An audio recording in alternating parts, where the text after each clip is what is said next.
அப்பாவோட முடிவுல நானே நினைச்சாலும் தலையிட முடியாதுமா. இது அவரோட கம்பெனிமா. நீங்க கோவமா இருக்கீங்க, மனசு வருத்தப்படுறீங்கன்னு நான் அப்பா கிட்ட பேசுறேம்மா.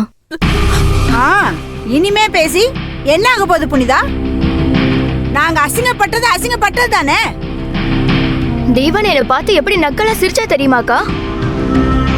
யாரு எங்களை அவமானப்படுத்தினாலும் எங்களுக்காக நீ இருக்க, நீ பேசுவேன்னு நினைச்சிட்டு இருந்தோம் புனிதா. ஆனா நீயும் பேசல. புனிதா புனிதான்னு நாங்க உன் மேல வச்சிருக்க பாசத்துக்கு எங்களுக்கு கிடைக்கிற பலனா இது? அழு அழு, நல்ல கதறி அழு, அழுதுகிட்டே இரு, அழு. ஆனா இந்த குடும்பத்துக்காக நாம அவமானப்படுறது ஒண்ணும் புதுசு கிடையாது. அன்னைக்கு அந்த பெரிய சாமியை கபிலனும் எப்ப ஓடி தேடி வந்து நம்மள அவமானப்படுத்திட்டு போனாங்களோ அப்பவே நாம இன்னும் அழுதுருக்கணும் இல்லையே. அமைதி அல்ல இருந்தோம். ஏன்? ஏன்னா இது நம்ம குடும்பம்னு நாம நினைச்சுக்கிட்டு இருந்தோம். ஆனா இன்னைக்கு தாண்டி ஒண்ணு புரியுது, இது நம்ம குடும்பம்னு நாம மட்டும் தாண்டி நினைச்சுக்கிட்டு இருந்திருக்கிறோம் இவ்வளவு நாளா. அண்ணே, உங்களுக்கு எவ்வளவு கஷ்டமா இருக்கும்னு எனக்கு புரியுதுன்னு.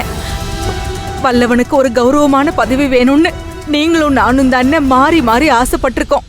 மாப்பிள்ளையாக போறவனுக்கு நம்ம கம்பெனிலேயே நல்ல ஒரு பதவியை கொடுப்போம், அவனை தூக்கி விடுவோன்னு அவருக்கு கொஞ்சம் கூட தோணவே இல்லையே. இவ்வளவு முக்கியமான பதவியை எவனுக்கோ தூக்கி கொடுத்துட்டாரு. என் பேச்சுக்கு இந்த வீட்டுல மரியாதை இருக்குன்னு நினைச்சேன்ன. இல்ல இல்ல, எனக்குன்னு இந்த வீட்டுல எதுவுமே இல்லன்னு, மரியாதை இல்ல. மா அழாதீங்கம்மா.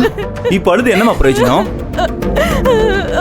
இவள நம்பாதன்னு எத்தனை தடவை சொன்ன? இப்ப பாரு, எதுவுமே தெரியாத மாதிரி நின்னுட்டு இருக்கா பாரு. அம்மா, நிச்சயமா வல்லவ மாமா பேர் தான் அப்பா சொல்லுவாருன்னு நினைச்சேம்மா. ஆனா அவர் கபிலன் பேரை சொல்லுவாருன்னு நான் எதிர்பார்க்கவே இல்லம்மா.